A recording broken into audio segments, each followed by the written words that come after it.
I remember him coming to Althorpe to stay. He came with his Labrador. My sister was all over him like a bad rat. I thought, God, he must really hate that. And I kept out of the way. I remember being fat, podgy, non-makeup, unsmart lady, but I made a lot of noise and he liked that. And he just came up to me after dinner. We had a big dance. And he said, will you show me the gallery? For a 16-year-old, someone like that to show any attention was just so sort of amazed. Why would anyone like him be interested in me? Anyway, that was it for about 2 years. Saw him off and on with Sarah. Sarah got quite excited about the whole thing. Then she saw something different happening, which I hadn't twigged onto. When he had his 30th birthday dance, I was asked to. Well, why is Diana coming as well? And I said, well, I don't know, but I'd like to come. Oh, all right. And had a very nice time. Dance, fascinating. And then I was asked to stay with the de Parties in July by Philip de Party. Would you like to come? Because we've got Prince of Wales staying and you're young blood, you might amuse him. So I said, okay. The first night we sat down on the Vale and I said, you look so sad when you walked up the aisle at St Paul's with Lord Mountbatten's funeral.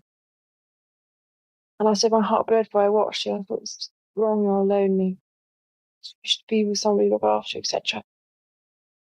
And the next minute he leapt on me practically. And it was very strange because it was almost as if, it wasn't a magnet effect.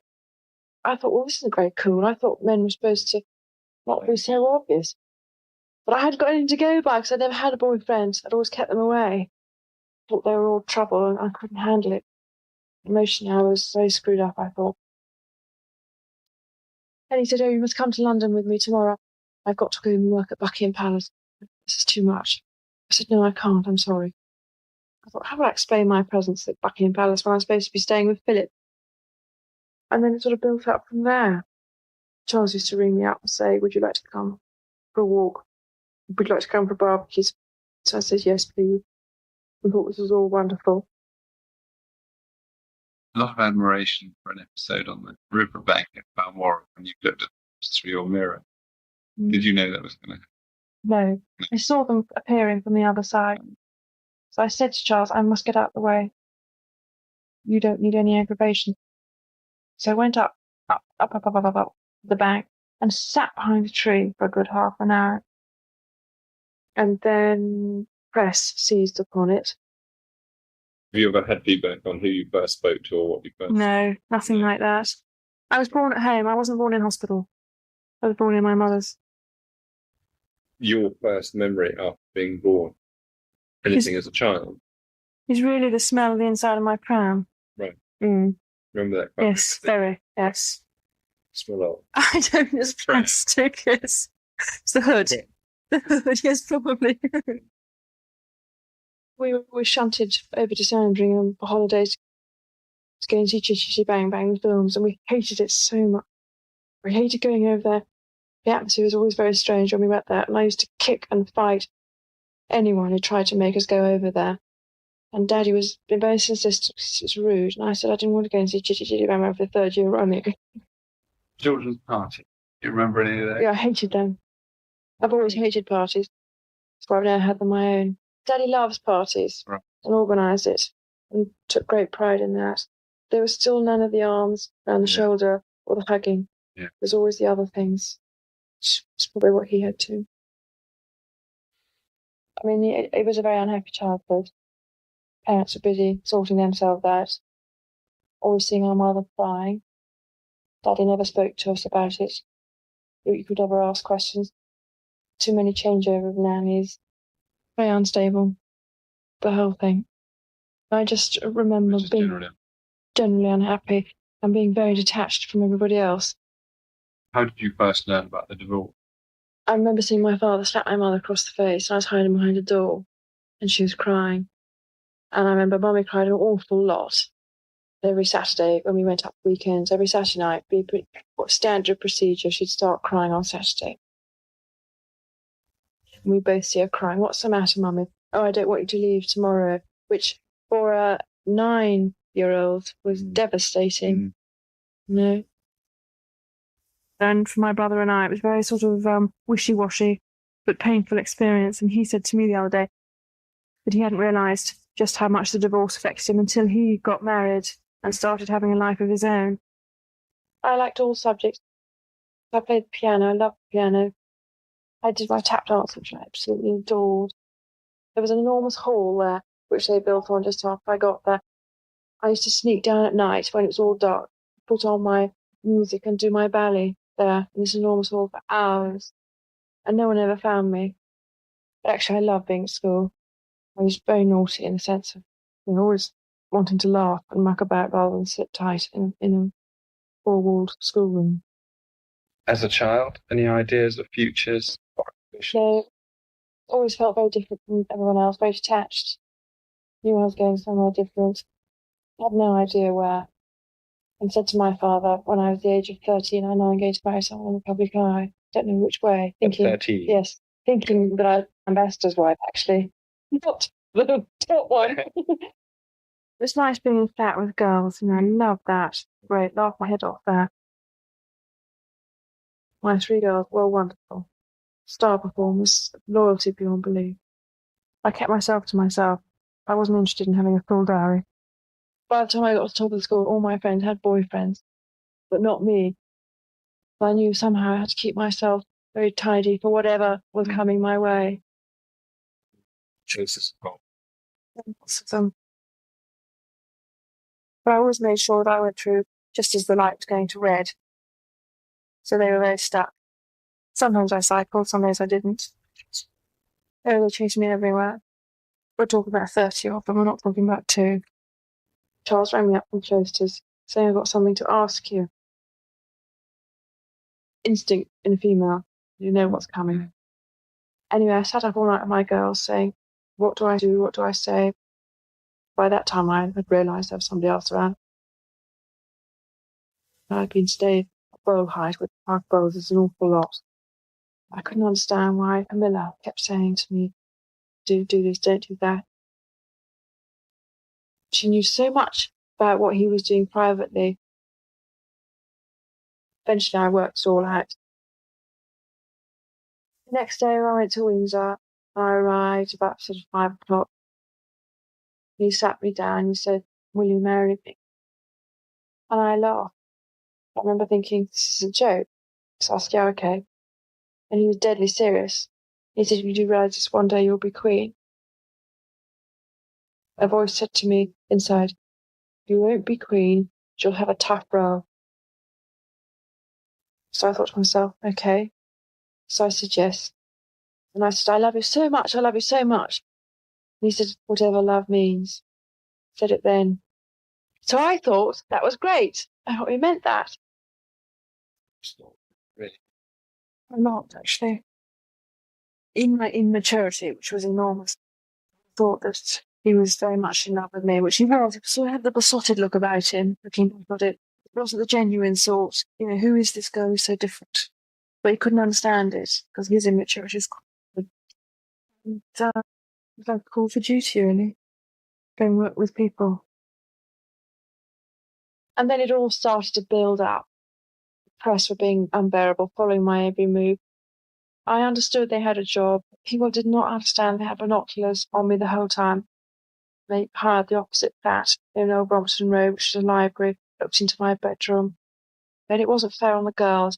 I couldn't put the telephone off the hook in case any of their family were ill overnight. The papers used to ring me up at 2 in the morning because they were just putting out their last story, confirming all tonight. Whenever he rang me up, he said, poor Camilla Parker Bowles, I've had her on the telephone tonight. And she says there's lots of press at Bowlhide. She's having a very rough time. And I never complained about the press to him because I didn't think it was my position to do so. And I said, how many press are out there? He said, oh, at least 4. When I thought, my God, there's 34 out here. But I never told him. I just couldn't cope with it. I got no support from Charles and no support from the press office. They just said, you're on your own. So I thought, fine. I was able to recognise an inner determination to survive. Before I knew what happened, I was in Clarence House. Nobody was there to welcome me. about getting into a hotel. And then everyone said, why are you at Clarence House? And I said, because I was told that I was expected to be at Clarence House. So I left my flat the last time, and suddenly I had a policeman. My policeman the night before the engagement had said to me, I just want you to know that this is your last night of freedom ever in the rest of your life, to make the most of it. And it was like a sword went in my heart. I thought, God. Do you remember what your first ever memory? In this life? Yeah. Yeah, I remember my first engagement so well. I remember being so excited I got this black dress from the Emanuels. It was in black taffeta, it was off the shoulder, and by normal royal standards, it was fairly revealing. I thought it was okay, because girls of my age wore this. I hadn't appreciated that I was now seen as a royal lady, although I'd only got a ring on my finger as opposed to 2 rings. And I remember walking into my husband-to-be study and saying, I'm ready. And he said, you're not going in that dress, are you? And I said, yes, I am. He said, it's black. I said, yes, it's black. Only people in mourning wear black. And I said, yes, but I'm not part of your family yet. Black to me was the smartest colour you could possibly have at the age of 19. It was a real grown-up dress. And I was quite big-chested then, and everyone got frightfully excited. I learned a lesson that night, I remember, meeting Princess Grace. I didn't know whether to get out the door first. I didn't know if your handbag should be carried in your left hand, not your right hand. Everything was all over the place. I remember that evening so well. I was terrified. I was sick.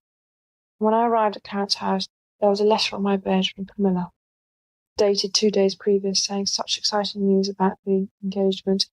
Do let's have lunch soon when Prince Wales goes to Australia and New Zealand to see the ring.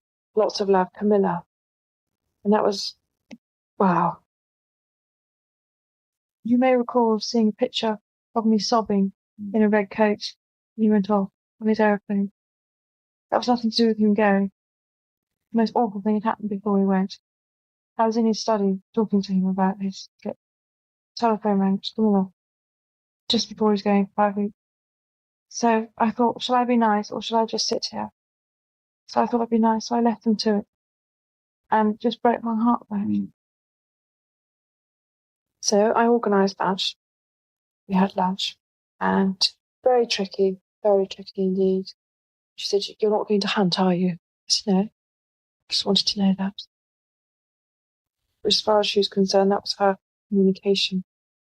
I was still too immature to understand all the messages coming my way. And then someone in his office told me that my husband had a bracelet made for her. I walked into this man's office one day and I said, oh, what's in that parcel? Oh, he said, you shouldn't look at that. I said, well, I'm going to look at it. So I opened it and there was a bracelet. I was devastated. And he said, well, he's going to give it to her tonight. So rage, why can't you be honest with me?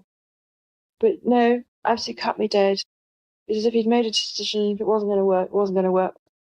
He'd found the virgin, sacrificial lamb, and in a way he was obsessed with me, but it's hot and cold. He never knew what mood it was going to be. Up and down. I went upstairs, had lunch with my sisters who were there, and I said, I can't marry him. I can't do this. This is absolutely unbelievable. And they were wonderful. I said, well, bad luck, Dutch. Your face is on the tea towel, so you're too late to chicken out. The day we got engaged, I had literally one long dress, one silk shirt, one smart pair of shoes, and that was it. So suddenly my mother and I had to go and buy 6 of everything. Bear in mind, you have to change 4 times a day. Suddenly your wardrobe expands to something unbelievable. The bulimia started the week after we got engaged. My husband put his hand on my waistline and said, oh, a bit chubby here, aren't we? And that triggered off something in me. And I remember the first time I made myself sick, I was so thrilled. So I thought, right, this is the release, the tension. First time I got measured for my wedding dress, I was 29 round the waist. The day I got married, I was 23 and a half. I had shrunk into nothing. The public side, they wanted a fairy princess. Touched them and everything would turn into gold, and all their worries would be forgotten. Little did they realise that the individual was crucifying himself inside. She was going up, and why me? Why all this publicity? We got married on Wednesday, and on Monday we'd gone to St Paul's for our last rehearsal. And that's when all the camera lights were on full. And I sobbed my eyes out. absolutely collapsed. And it was collapsing because of all sorts of things. The Camilla thing rearing its head the whole way through our engagement. And I was desperately trying to be mature about the situation, but I didn't have the foundation to do it. And I couldn't talk to anyone about it. Lady Diana, meeting so many people is still quite new to you. How have you reacted to this warmth and affection? It's been a tremendous boost. And just a mass of smiling faces.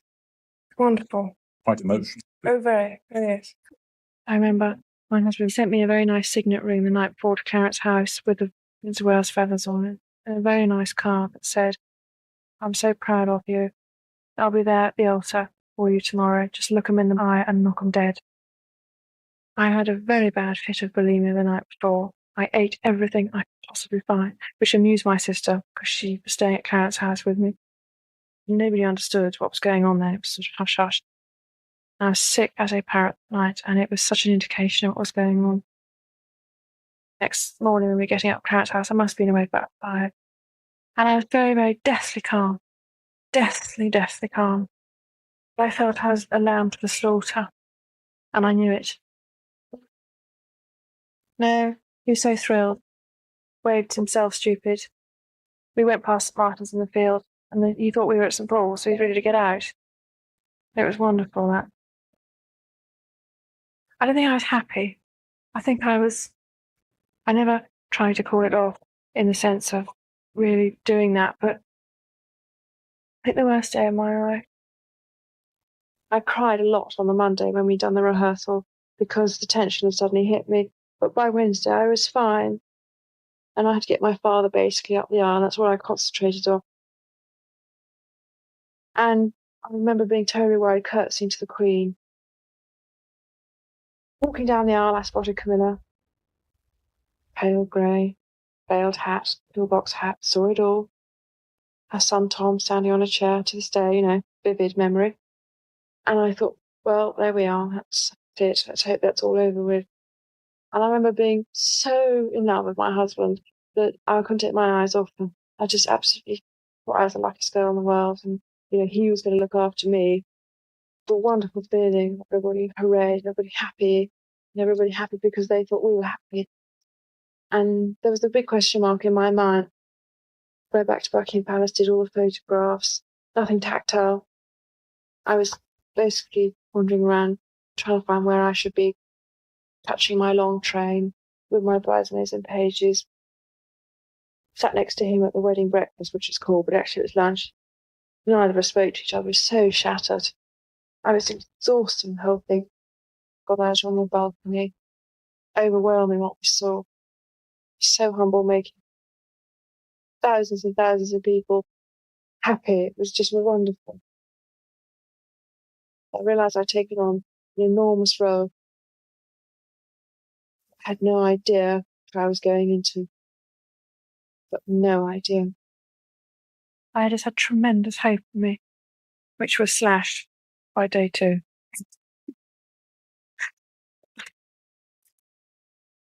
My husband took 8 Lawrence Vanderbilt novels along on our honeymoon. Well, no, to read. So every lunchtime or dinner time, when we were allowed to be on our own, we were supposed to read them. But we were never on our own. And I remember crying my heart out on my honeymoon. I was so tired. All the wrong beasts. Totally. We were opening our diaries to discuss various things. Out comes 2 pictures of Camilla. And on our honeymoon, cufflinks arrive on his wrists. 2 C's entwined like the Chanel C. Got it in one. Knew exactly. So I said, Camilla gave you those, didn't she? He said, yes. So what's wrong? They're present from a friend. Boy, did we have a row. Jealousy. Pleasure. Jealousy. And it was such a good idea, the 2 C's. But it wasn't that clever. By then, the bulimia was appalling. Absolutely appalling. It was rife. It was 4 times a day on the yacht. Anything I could find, I would gobble up and be sick 2 minutes later. We survived that all right.